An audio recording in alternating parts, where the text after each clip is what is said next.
Deteksi dini risiko tinggi sangat penting Karena kasus kematian ibu saat persalinan pada masa nifas semakin banyak, khususnya di Indonesia, sehingga permasalahan ini dapat diatasi dengan screening deteksi dini risiko tinggi pada masa kehamilan. Apa definisi risiko tinggi kehamilan? Kehamilan, risiko tinggi adalah kehamilan yang memungkinkan dapat menyebabkan terjadinya bahaya atau komplikasi baik terhadap ibu maupun janin yang ada di dalam kandungan selama masa kehamilan. Melahirkan ataupun nifas bisa dibandingkan dengan kehamilan persalinan dan nifas normal. Atau kehamilan risiko tinggi merupakan kehamilan di mana ibu hamil maupun janin berada dalam risiko kematian ataupun kesakitan selama kehamilannya, persalinannya maupun setelah melahirkan. Apa saja faktor kehamilan risiko tinggi? Ada 3 faktor yang memberikan pengaruh terhadap persalinan prematur, yaitu faktor ketuban dini pecah, anemia, dan tekanan darah tidak normal. Apa itu kartu skor Puji Rohyati? KSPR adalah kartu skor yang digunakan sebagai alat screening antenatal berbasis keluarga untuk menemukan faktor risiko ibu hamil. Selain itu, kartu ini mempermudahkan pengenalan kondisi yang dialami ibu hamil untuk mencegah komplikasi obstetrik pada saat persalinan. KSPR disusun dengan sistem scoring masalah atau faktor risiko ibu hamil. Kartu skor ini dikembangkan sebagai suatu teknologi sederhana, mudah dan dapat diterima. Apa fungsi kartu skor Puji Rohyati atau yang biasa disebut dengan KSPR? Memantau kondisi ibu dan janin selama kehamilan, melakukan screening deteksi dini ibu hamil risiko tinggi, memberi pedoman penyuluhan untuk persalinan, skor kehamilan KSPR, kehamilan risiko rendah atau KRR dengan jumlah skor 2, kehamilan risiko tinggi atau KRT dengan jumlah skor 6-10, kehamilan risiko sangat tinggi atau KRST dengan jumlah skor lebih dari sama dengan 12. Bagaimana cara pengisian KSPR atau kartu skor Puji Rohyati? Pada bagian atas mengisikan identitas ibu hamil meliputi nama ibu, umur ibu, pendidikan terakhir, alamat, kecamatan atau kabupaten, pekerjaan, hamil ke, tanggal haid terakhir, tanggal pemeriksaan persalinan, kemudian umur kehamilan, dihitung berdasarkan tanggal haid terakhir. Kemudian di bawahnya ada tabel. Pada tabel ada 3 kelompok faktor risiko. Ada masalah atau faktor risiko, ada skor dan ada tribulan atau trimester saat dilakukan screening.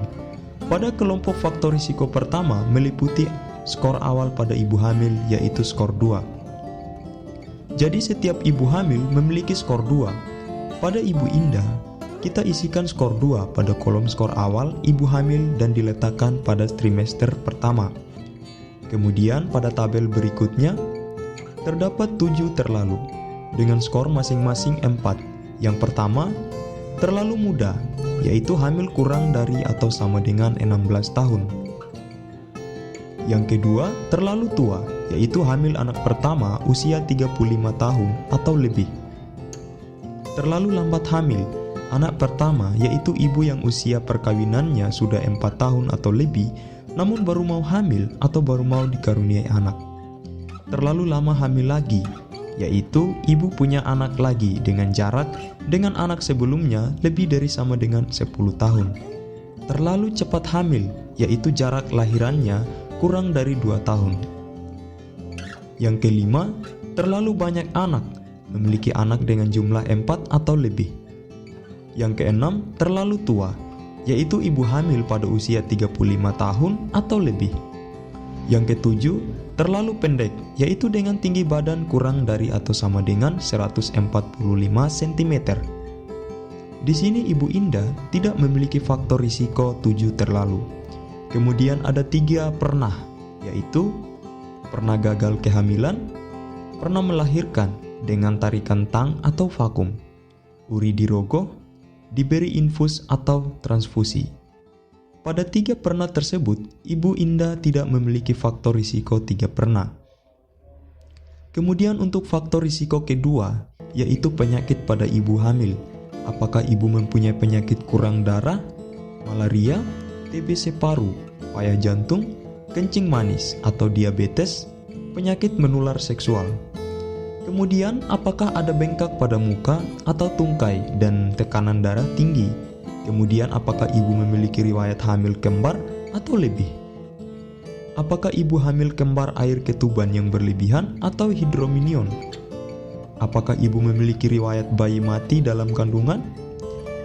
Ke-16, kehamilan ibu lebih bulan, yaitu usia kehamilan lebih dari 45 minggu. Yang ke-17, ibu hamil memiliki letak sungsang. Yang ke-18, ibu hamil yang memiliki letak lintang. Dari poin 11 sampai 16, masing-masing memiliki skor 4. Dari poin 17 sampai 18, memiliki skor 8. Dari poin 11 sampai 18, Ibu Indah tidak ditemukan faktor risiko tersebut. Kemudian, kelompok faktor risiko ketiga, perdarahan dalam kehamilan dan preeklampsia berat atau kejang-kejang, skornya masing-masing 8. Dari poin 19 dan 20, Ibu Indah tidak memiliki faktor risiko tersebut. Dari screening yang telah dilakukan dari poin 1 sampai 20, kemudian dijumlahkan skor yang dimiliki Ibu Indah. Di sini, Ibu Indah memiliki skor 2. Kemudian di bawahnya terdapat tabel. Setelah kita deteksi faktor risiko, kita jumlahkan skornya. Kemudian kita lakukan penyuluhan sesuai skor yang telah didapatkan. Ibu hamil dengan jumlah skor 2 termasuk kehamilan kelompok risiko rendah. Perawatannya dengan bidan, tidak perlu rujukan. Tempat bersalin bisa di rumah bidan dan penolong persalinan adalah bidan. Ibu hamil dengan jumlah skor 6-10 termasuk kelompok kehamilan risiko tinggi. Perawatannya bisa dengan bidan atau dokter. Rujukan bisa dilakukan di praktek klinik bidan. Persalinannya bisa di puskesmas atau di rumah sakit dan penolong oleh dokter maupun bidan. Untuk ibu hamil dengan jumlah skor lebih dari 12 termasuk kelompok kehamilan risiko sangat tinggi. Perawatannya harus dengan dokter rujukan rumah sakit. Tempat persalinan harus di rumah sakit dan penolong oleh dokter. Untuk tabel rujukan ada RDB, yaitu rujukan dini berencana. Ada RDR, rujukan dalam rahim. Kemudian ada RTW, rujukan tepat waktu.